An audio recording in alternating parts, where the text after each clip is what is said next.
All right. So, hello everybody. Greetings, peace, and power, elevation be to all of you. This your girl Tiffany coming through here live in effect. And so, today's subject is going to be dealing with about Black women and Communist Party. So, March is the month of Women History Month. All right. So, this is the month to commemorate all the women across the world that has done a lot of contribution and made a lot of contribution in the world, in their community, in education, in arts, etc. So what I like to try to do is, give more credit and give more respect to the Black women, throughout the global society. So that's what I like to do. All right, because it's been a lot of talk that Black women haven't done much for their community or not really doing much, and that's not true because there's a lot of information out there that can validate and prove what Black women have done. Okay. And oftentimes Black women get overlooked at a lot for their contribution. Like they get overlooked at, especially in the conscious community, but that's a whole nother story. Okay. But not a lot of women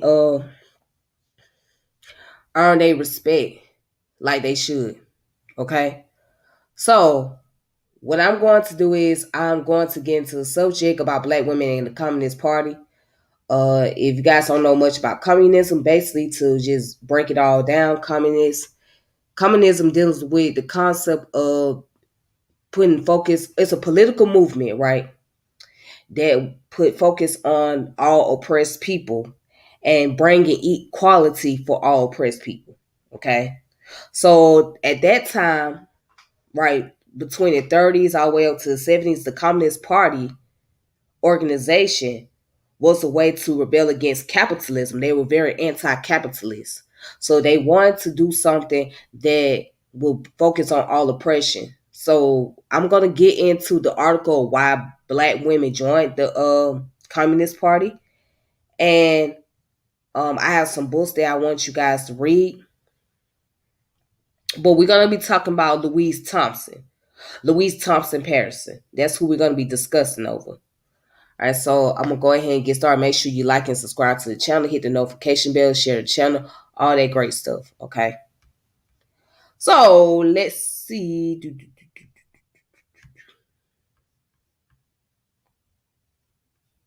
All right, so let's go ahead and let's go into the information. All right, so the information is right here. As you can see, this is Louise Thompson Patterson right over here to the right. All right, that's her right there. So she was born on September the 9th, 1901, and she died August 27, 1999.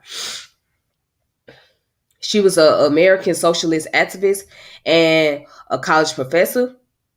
So Thompson was acquainted with many of the leading literary figures during the Harlem Renaissance and of the 1920s and 1930s, spending most of her life involved in civil rights. So Thompson Patterson is also known as one of the first Black women to be enrolled in the University of California at Berkeley.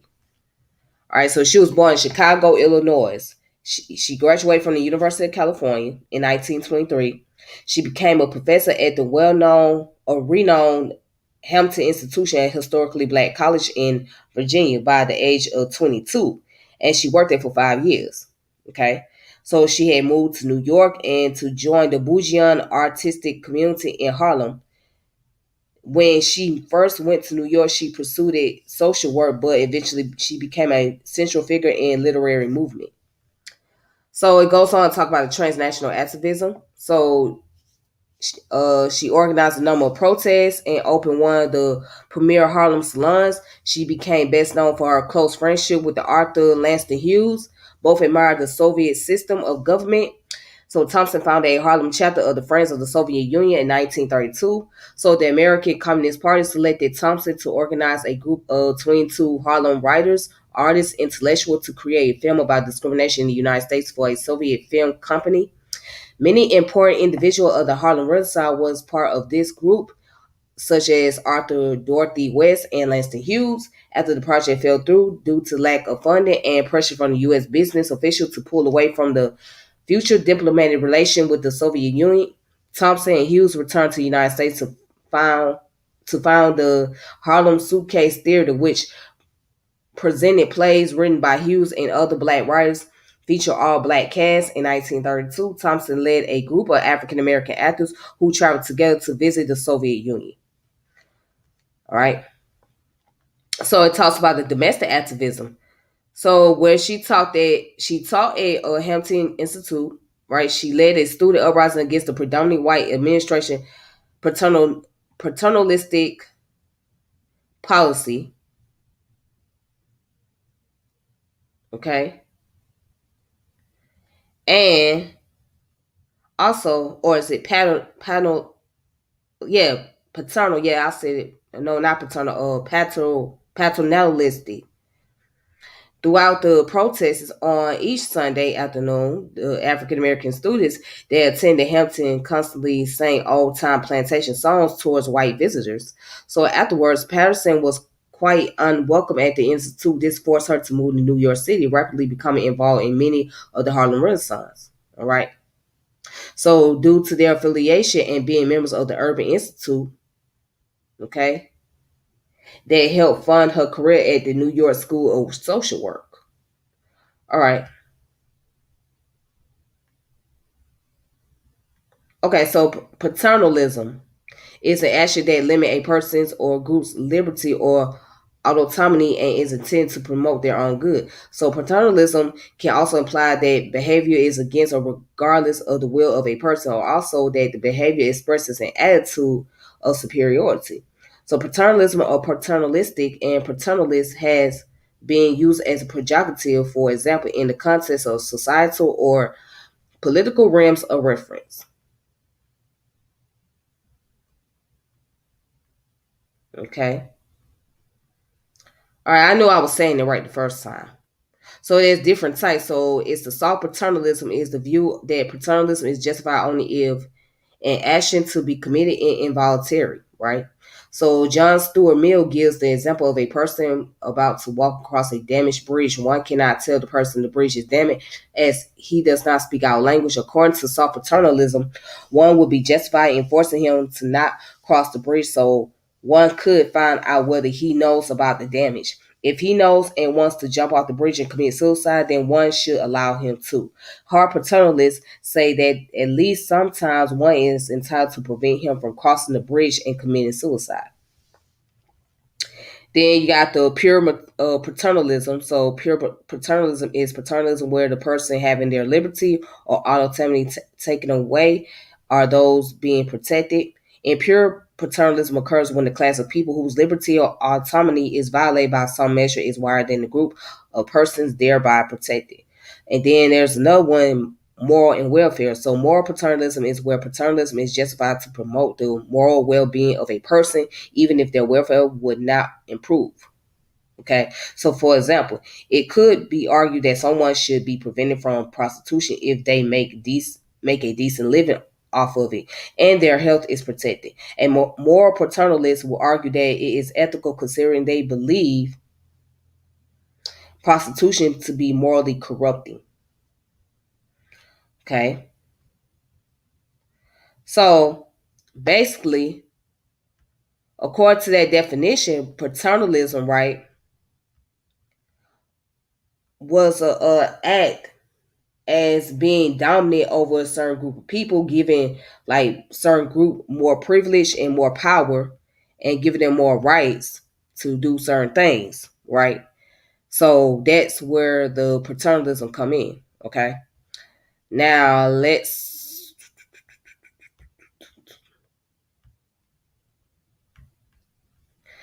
go down.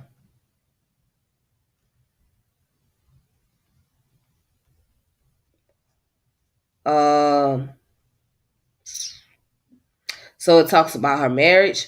She was once married to Wallace Thurman for 6 months after she reached the conclusion about his sexuality. She later married William L. Patterson, a prominent member of the American Communist Party. Okay. So she joined her husband in protest the anti-communist policy of Joseph McCarthy in 1950s. All right. In the 1960s, she was involved in the civil rights movement, though by that time her influence was greatly overshadowed by the more notable figures. So she had died of natural causes on August 27, 1999, before her 98th birthday. For the remainder of her life, Patterson had continued to be active in political and social issues. Okay. All right. So that's that information on her life. Now, let's see. Okay, let's go.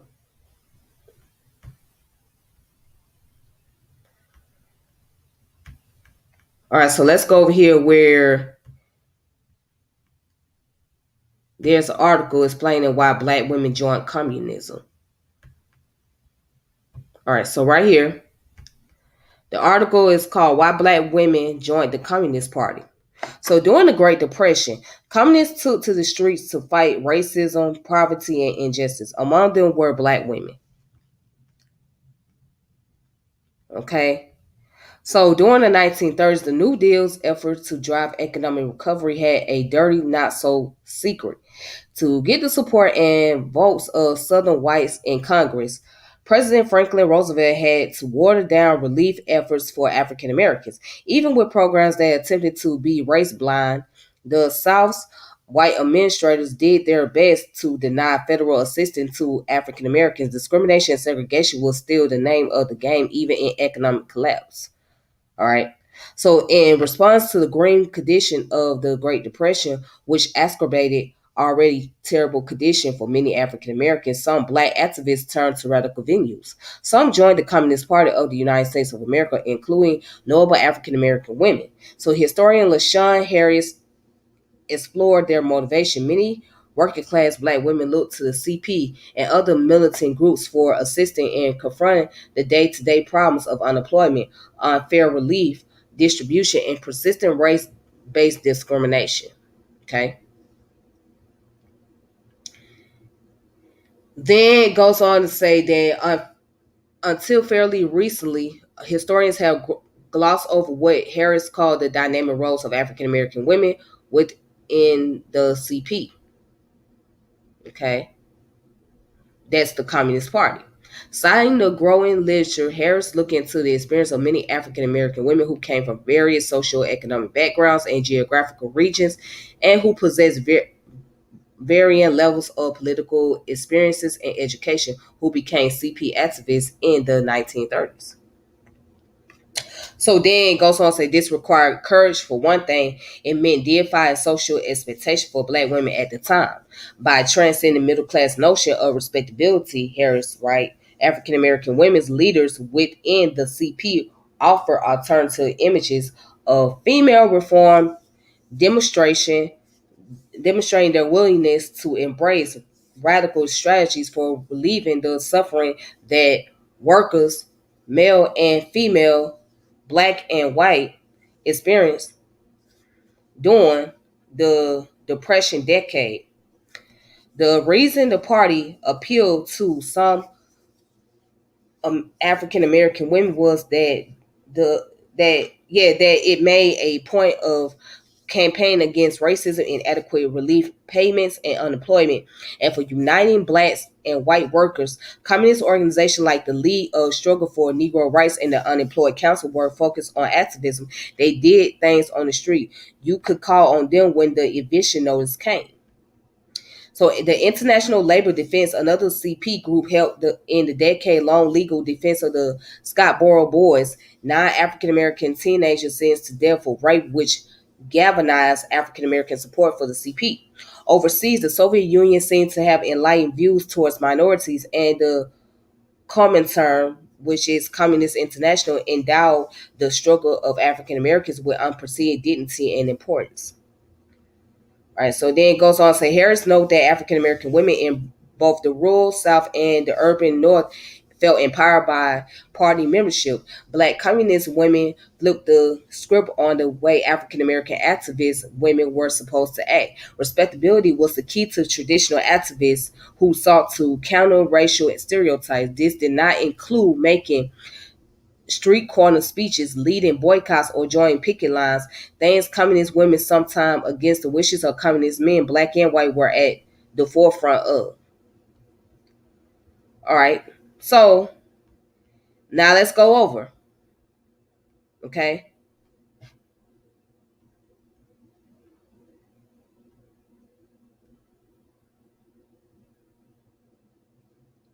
So right here it explains, it says the reason why many working class black women look to CP and other militant groups for assistance in confronting the day-to-day problems of unemployment, unfair relief, distribution, and persistent race-based discrimination. So this explains one of the reason why black women joined the Communist Party, because they were looking to deal with issues about unemployment, discrimination, and unbelief. And then you had people who were workers, right? That was a part of the labor unions, and they joined the Communist Party. And the situation that happened in Scottsboro, right? I believe that's in North Carolina, where the teenage boys were accused of raping a woman, a white woman, right? And they were going to be sentenced to death. One of the people that was involved in that was Louise Thompson Patterson. She was involved in that. Okay. So they put up a fight and put up a protest to make sure that those young guys were not going to lose their lives. Okay. So again, if you guys want to look at this article, you guys can do so on your own term right here. Right here. And then also it says, by transcending the middle class notion of respectability, African American women offer leadership within the CP, offer alternative image of female reform. All right. So I guess there were women who felt it was more liberating to join the Communist Party, you know what I'm saying, because they can have an opportunity to express themselves more as women and express the issue and put the focus on the issue about black women and what was going on in the society during that time period. Hey, how you doing? What's up? Peace. Shout out to you. What's up, Line Times, baby? Thank you for coming through. I appreciate your support. Real talk. Oh yeah, most definitely. Yes, you're right. Norman, Queen Mother Moore was in the Communist Party. Yes, she was. Yes, she was. As a matter of fact, I'm glad that you brought that up because I want to show a book. Okay, real quick. So let me show a book that talks about this. Okay, so I'm gonna like kind of highlight the book.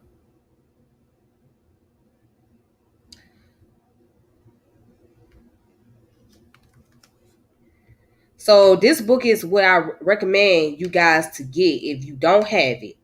I was sitting up here reading the book actually before I did this video. All right, so I recommend y'all get this book right here. So this book here is called Sojourning for Freedom: Black Women, American Communism, and the Making of Black Left Feminism. All right. And this is by Eric S. McDuffie. Okay. So I recommend you guys to get that book. Okay. Get this book here. So what I want to do is I want to go into the introduction. So I'm just going to go into the introduction. All right.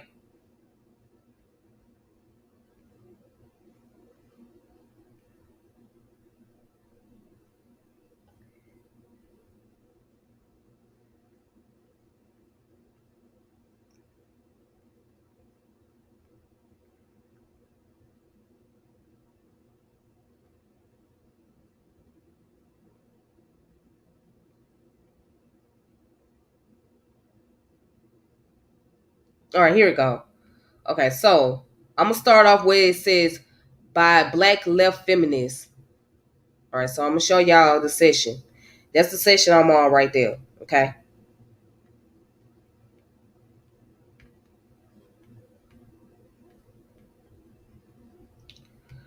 All right. Now, let me go ahead and get started. It says, by tracing Black women radical lives, this book recovers Black left feminism, a breaking brand of feminist politics that center working class women by combining Black nationalists and American Communist Party position on race, gender, and class with Black women radicals' own lived experiences. As coined by the library scholar Mary Helen Washington, the term Black left feminism described the post World War II literary work of Black women radicals. In this book, so he talks about in the book how he draws on and recast and use the term as a conceptual framework. So I'm gonna kind of skip that part. All right.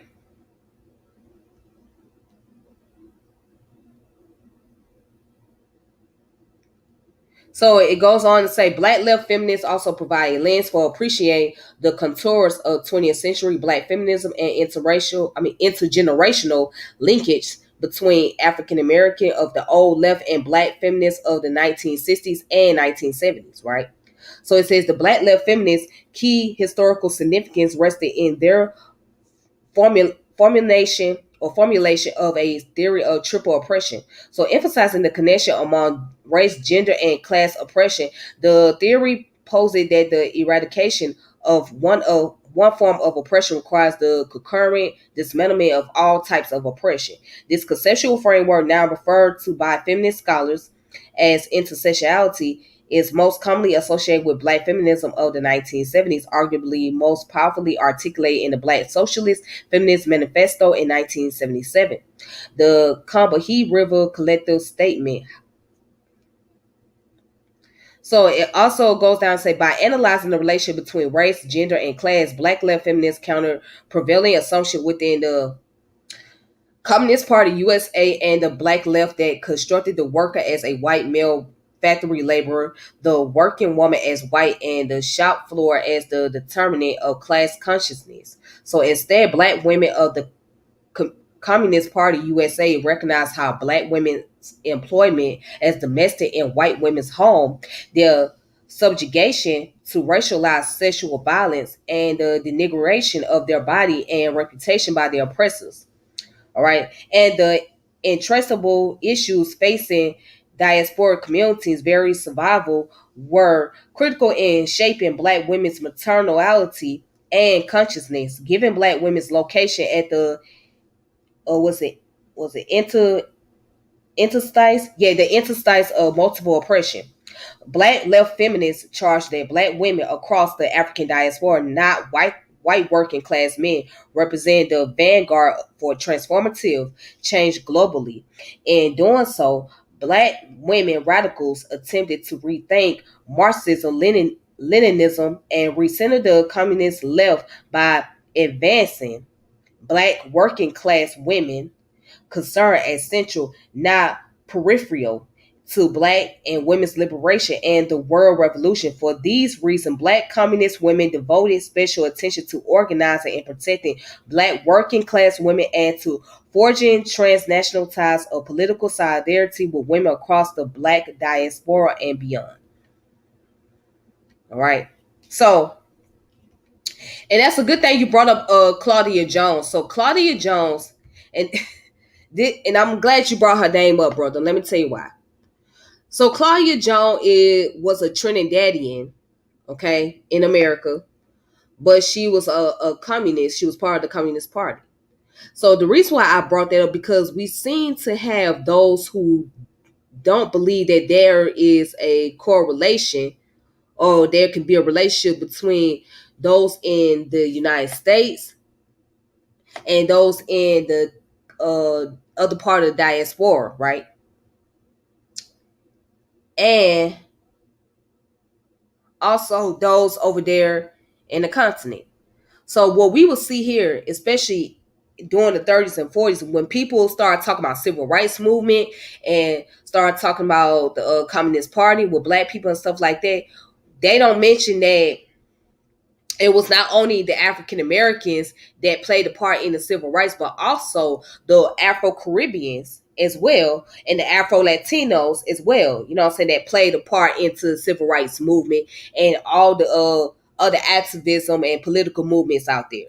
Okay, they joined forces and they had worked together to be able to bring some type of focus on the oppression and problem that was taking place in the black community. All right. And so we see that women, black women in particular, kept it going. They kept this movement going. They kept these movement going, kept it motivated by just, either making flyers or, serving breakfast or being able to give comfort to those in the neighborhoods that needed comfort, you know what I mean? So while the men was on the forefront, they were, protecting, they was out there doing the field work while the women were doing like domestic work in a sense. Okay. So, but yeah, so a lot of black women joined the Communist Party in the 30s all the way up to the 60s. Okay. They joined it because they were dealing with discrimination, not only discrimination based on their race, but based on their sex, their gender. All right. So I read one story, right, in that book about a lady named Gloria Campbell. So Gloria Campbell was in the courtroom fighting for women who were arrested for prostituting because during that time prostitution was illegal. And prostitution is still illegal. But she felt that those sex workers, right, or those women needed protection. And it was not fair for them to go to jail because they was out there trying to do what they can to make income and take care of themselves and their family. Now, with that being said, I want you guys to check that book out. And then here's another book I would recommend y'all check out as well. So this book here is about her life story.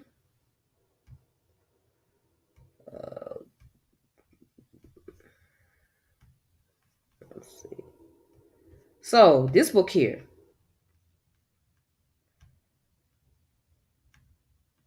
it's called Louise Thompson Patterson, The Life of Struggle for Justice. All right. So I'm going to go into some of the information in this book. Just some of the information.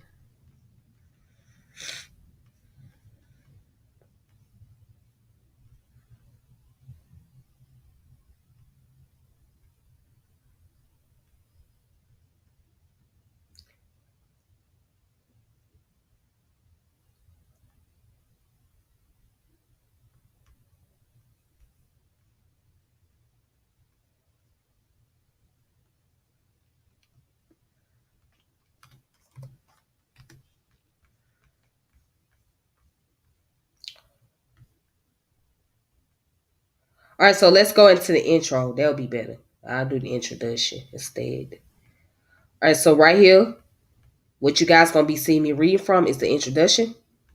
Okay, that's the introduction.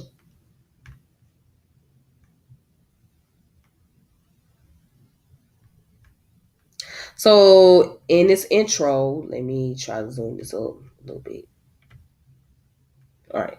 So in this intro, it says on May the 8th of 1933, the diminutive and fair-skinned Louise Thompson, wearing a wrap around spring coat tied at the waist and looking determined, strolled in a light but steady rain through the streets of Washington, D.C. Having floated on the political left for several years, the confident 31-year-old woman was now firmly grounded in a direct action campaign as the principal organizer of a high-profile protest in support of the Scottsboro Nine. For a portion of the route from Florida and New York avenues in the northeastern section of the District of Columbia to the White House, she had her left arm interlocked with the right arm of Ruby Bates, one of the two white women who had falsely accused the 9 African American males of rape in Alabama 2 years earlier. Okay, so Scottsboro was in Alabama, not North Carolina. A charge that had sparked an international firestorm. Plagued by a guilty conscience, Bates had changed course and had testified and demonstrated on behalf of the accused, who by that time had been convicted. Most had been sentenced to death. Bates' other arm was entwined with the right arms of Janie Patterson, the mother of Haywood Patterson, one of the defendants. So Louise Bates and Patterson walked amid 5,000 marchers, many of whom bore placards demanding justice not only for the Scottsboro Nine, but also for the death row inmate Yule Lee, imprisoned labor leader Tom Mooney, and fledgling activist Angelo Herndon. So inside the White House, Louise mingled with a group of 25 demonstrators who demand to see President Franklin Delano Roosevelt and refused to accept the word of Colonel Louis McHenry Howe, who received them politely that the chief executive was busy in a conference. The hassle officer reached the president by phone, and FDR's words poured clearly from the receiver, audible to the entire group. I will not see the committee. So after Louise Bates and Patterson, along with several others, spoke to Howell, they left a petition containing more than 200,000 signatures. So after additional stops, the marchers eventually retreated to nearby Seton Park. The demonstration, the first mass rally in Washington for racial justice, ended after a series of speakers held forth on the significance of the event and addressed any array of social issues. For her part, the jaunty Louise hailed the gather as a watershed moments of interracial solidarity and noted the role of numerous women who scoffed at hardship to test the promise of mass protest. She argued that the day's action were a harbinger of further political activism in the nation capital and proceeding that the subsequent marches would number 1 million participants. It would not happen anytime soon. It would take Louis Farrakhan, who ironically was born the week of that Scottsboro March, to attain that number. But Louise's accomplishment over the course of a decades long radical career of social activism are remarkable. She remained a pint-sized but potent hammer in a wave of counterattacks against Jim Crow. She was one of the early African American graduates of the University of California, Berkeley, a pioneer instructor at Pine Bluff Agricultural, Mechanical, and Normal School in Arkansas, and at Hampton Institute in Virginia, and a valued cultural and political worker during the Harlem Renaissance. Her friends and acquaintances included W.E.B. Du Bois, Aaron Douglas, Augusta Savage, Arna Bontemps, Zora Neale Hurston, and Langston Hughes, and her first husband was the talented but tormented writer Wallace Thurman. She was central, along with Paul Robeson, to the labor fraternalism movement in the 1930s and 1940s. She steered proto-black feminist activity in the 1950s with Carlotta Bass, Bill Richards, and others, was crucial to the efforts to free political prisoners, most notably Angela Davis in the 1970s, and operate as a progressive intellectual and cultural resource in the 1980s and 1990s. So in a short, she embodied resistance to to racial, economics, and gender exploitation, moving beyond theory to action. A socialist because she viewed such a political economy to be the key to eradicating poverty, racism, and sexism. She formed a long-term vital political partnership with her second husband, the black communist William L. Patterson, one of the most important American freedom fighters of the 20th century and a victim of McCarthyism. Whether her political forecast was correct remains to be determined. So certainly the problem that concerned her had not been eliminated under capitalism. All right. So that's the introduction to her book. All right. And the title of the book is called Louise Thompson Patterson, Life of Struggle for Justice by Keith Gillard. All right. So I'm going to show you the title. Okay. I'm going to show you the title and let's see something.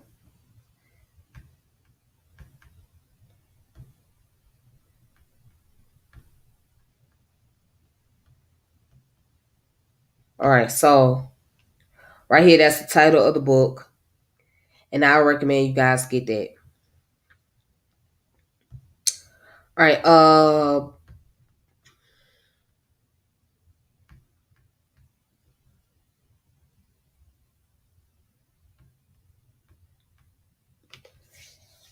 I just want to say this.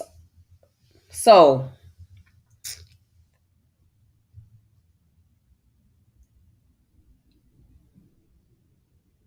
there was a lot of things that was really going on.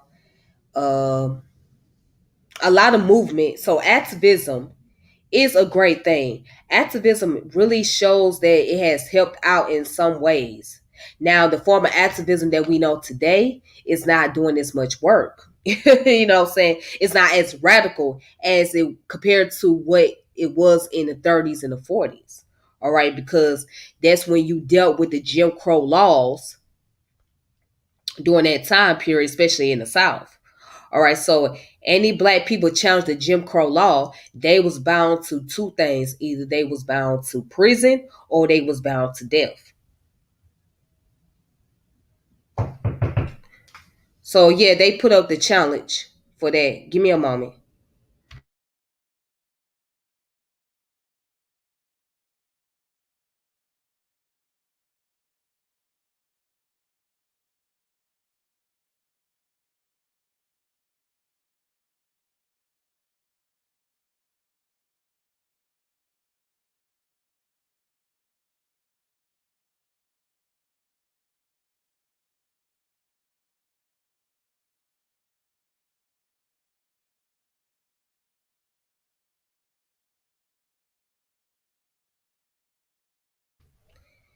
Anyways, so back to what I was saying though. Yeah, they was putting themselves up for a major challenge to go against Jim Crow during that time period. So one, two things could have happened. Either you was bound to go to prison or you was bound to be killed. Okay. So yeah, these brothers and sisters, they join all type of movements and they push the narrative. All right. So we can sit here and have our views and what we think about, like certain movements, especially the left movement. We can sit here and have our views about that. I have my personal views about the feminist organization. Okay. I have my personal views about, some of the communists, some of the things that the Communist Party was doing, etc.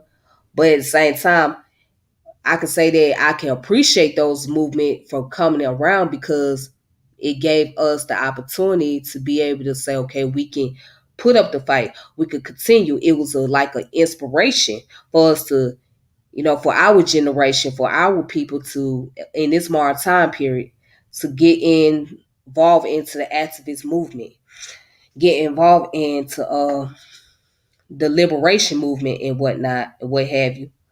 So again, we all have our point of views about it, you know. So, but I have my views about the Democratic Party just as much as I have views about the Republican Party. I have my views about both of those parties because, especially with the Democrats, and I'm gonna explain why I have my views about the Democratic Party. Because we don't see much changes happening in the community, and it's just really hurtful that more and more black people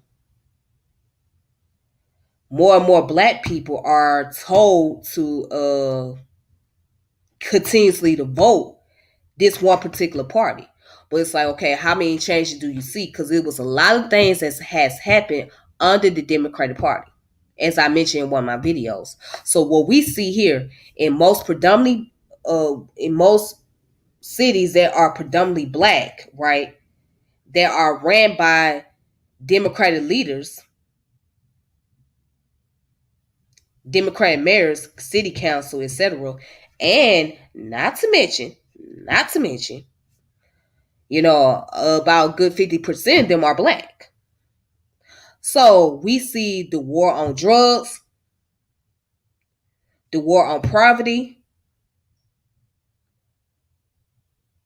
we see housing inflation, We see the increase of homelessness. We see poor education or discrimination in the educational fields. A lot of that is going on, but this happening under the skies of the Democratic Party in almost every city that is predominantly black.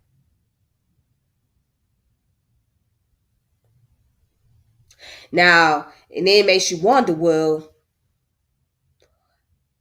what can't you do at this point? Well, is it worth just voting for the Democrat? I mean, you be too scared to vote for the Republicans because you'll feel that the Republicans gonna do the same thing that the Democrats are doing. So if the Democrats are doing this, then what makes one thing that Republican parties are better? So now the question becomes, well, what would be the best thing for black people to do at this point?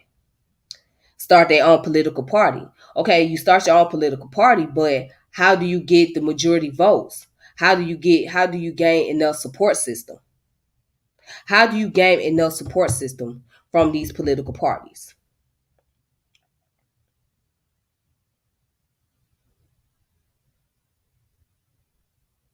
And that's the question that we have to ask ourselves. So it's like you stuck, right? But so a lot of people don't want to lean over to the Republican Party because they feel like the Republican Party is too racist or whatever, which I'm not denying that. But the Democratic Party is as racist as well. I mean, if you go back and look at the history, and you can see that currently taking place. So, but our people still feel comfortable being under the Democratic Party for whatever particular reason.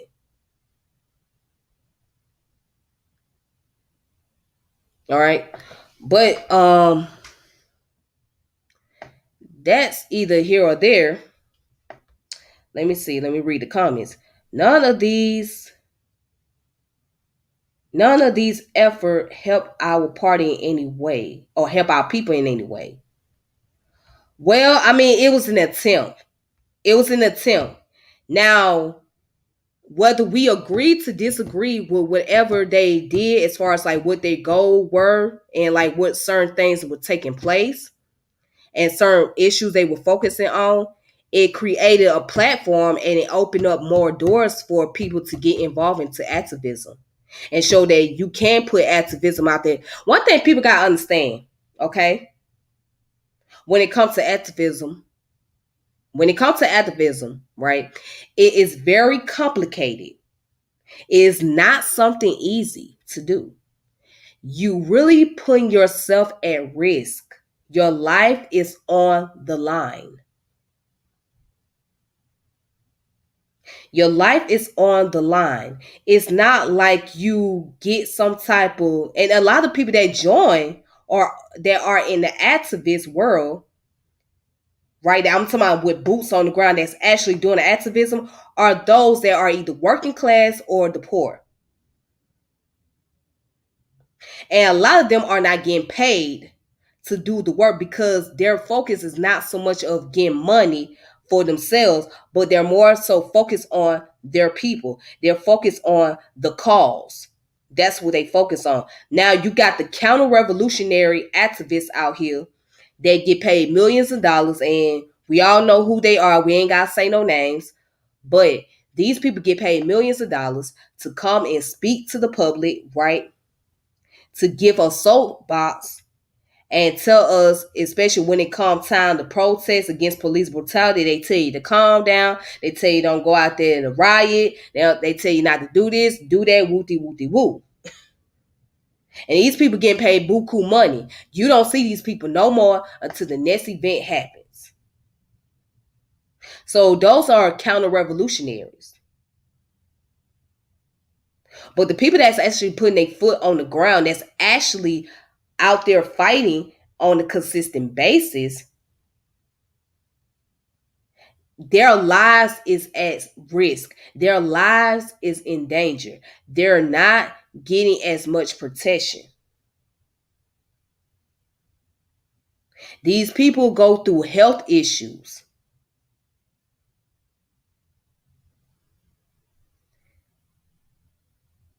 They're more than likely to be in and out the courtroom, be in and out of jail. And I know two people personally who had passed away doing that, due to the fact that they was putting so much focus on the causes for the community to where they end up sick and not really focusing so much on their health. One ended up passing away. I think one had cancer or something, or something, or either it was some deal with diabetes. Yeah, one had diabetes, I believe. The other one had some type of respiratory issue. So I think this person, I think the other one had respiratory issue. It was dealing with a bronchitis, and so they end up dying. So the thing is, it's a risk factor. Activism ain't. It could be fun, but it's not. It's not even easy to do.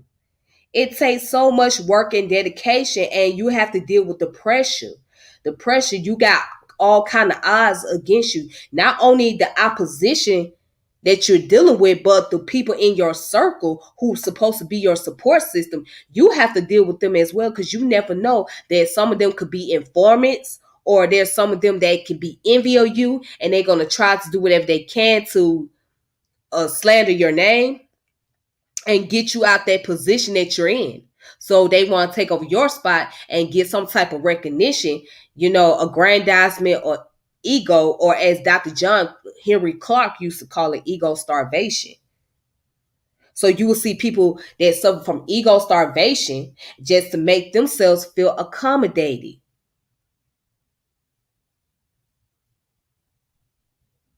That's what you see.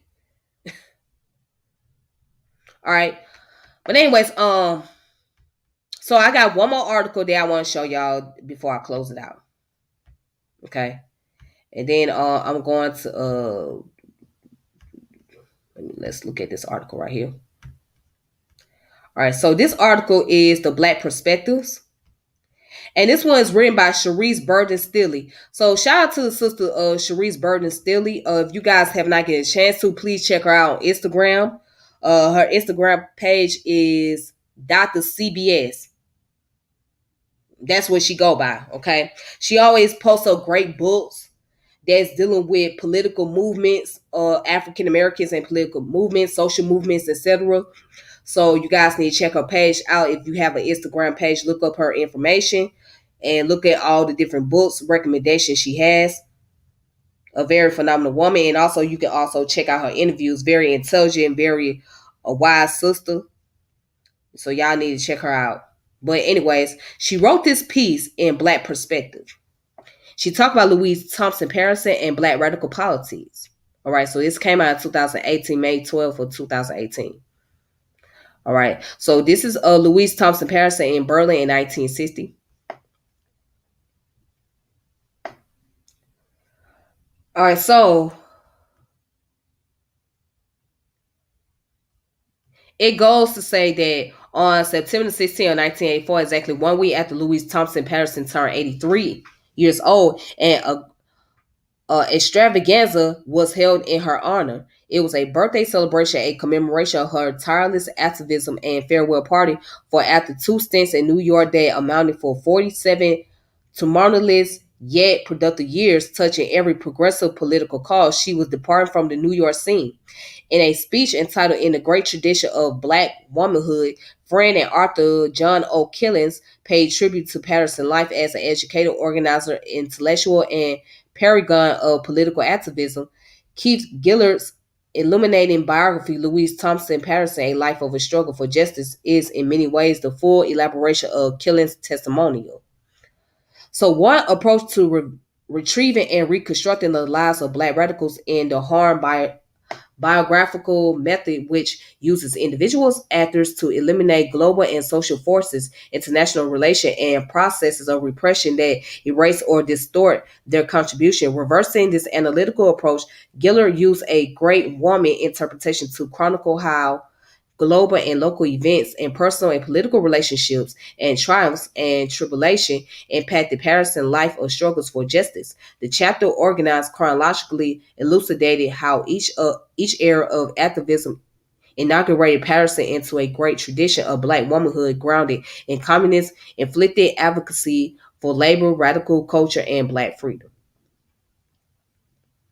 All right, so it says constant with recent biographies about radical black women, black female subjects, such including Thyra Edwards and Elanda Robeson, Claudia Jones, and Shirley Graham Du Bois. The author's primary thesis is that Patterson embodied resistance to racial, economic, and gender exploitation, moving beyond the theory of action. He argued that the lifelong struggle for this self-proclaimed rebel for justice, humanism, and community was simultaneously an interrogation of what makes one an American Negro. So rather than imposing a definition of black womanhood that might omit or downplay some aspect of Patterson, Peretz Gillard carefully explicates her manifold contribution to a number of black intellectual, political, and cultural traditions, including the Harlem Renaissance, black Marxism, black left feminism, popular front activism, and black power. All right. So basically, she was talking about the review of this book right here. So this is the book that I was giving you guys recommendation on to read about. Okay. All right. So that's what she's doing. She's just giving a review on this book. Uh,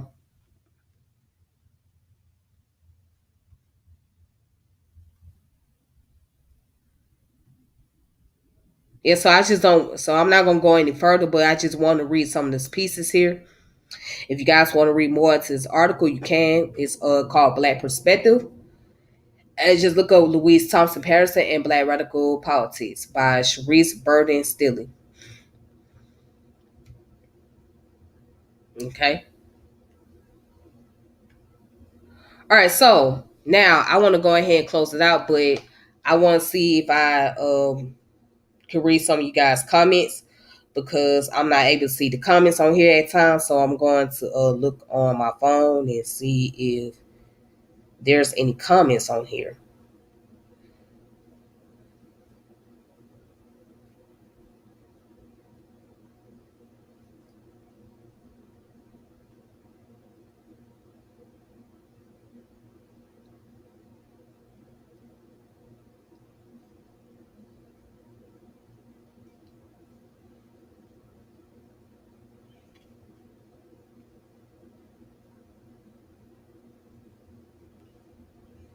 Okay, hold on.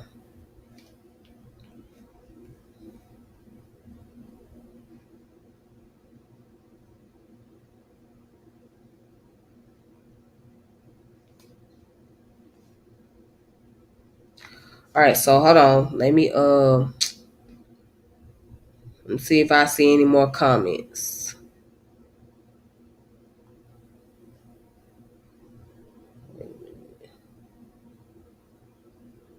All right. So somebody put getting white folks' attention is not effective. All right, so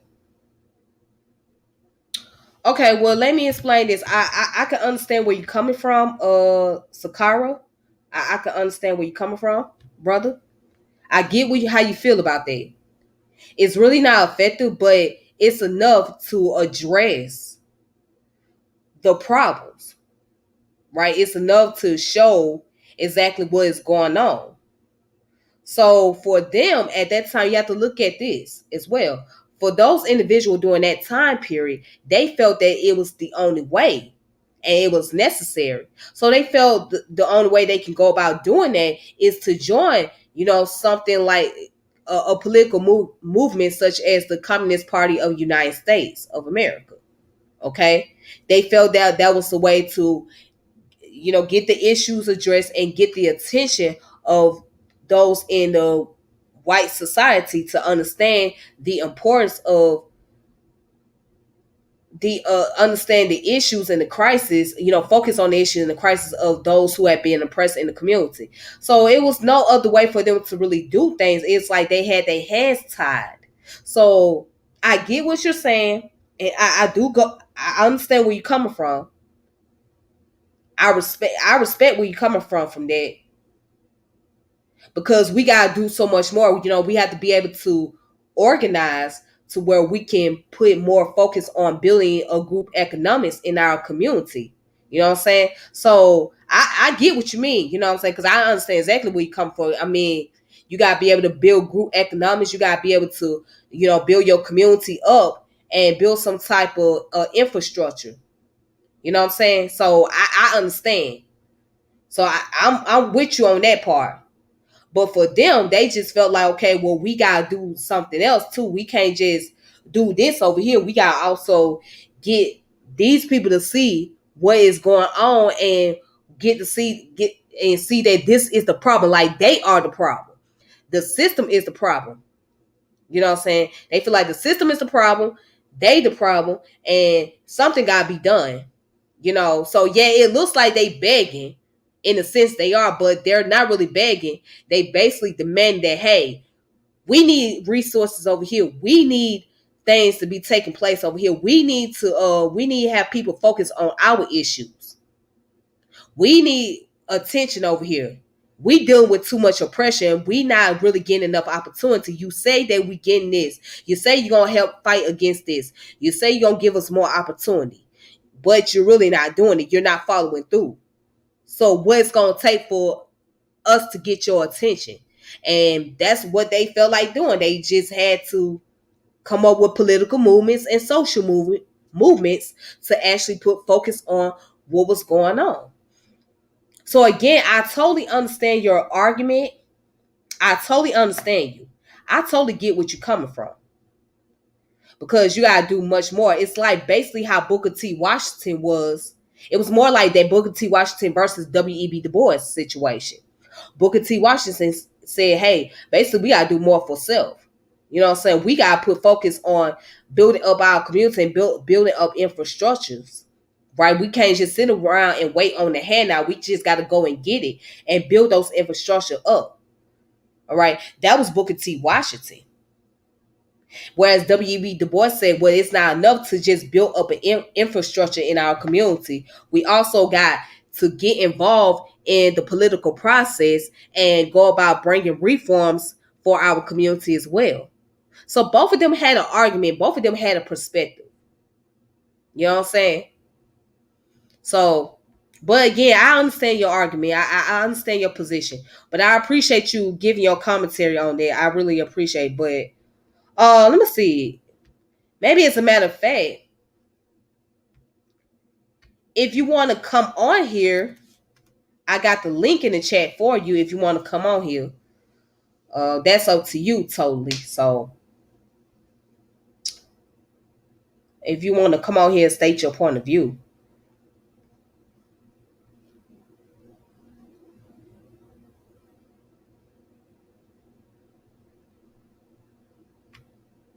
He said Young Thug. Boy.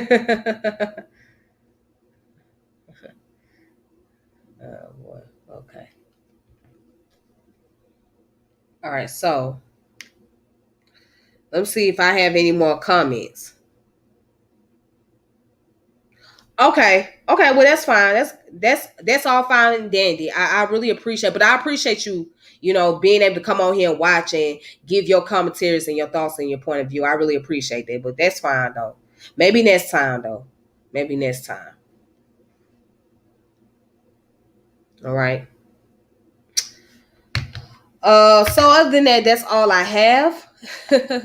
That's all I have. But I think later on, I'm looking to come back later on to address the situation that happened with me from a previous video.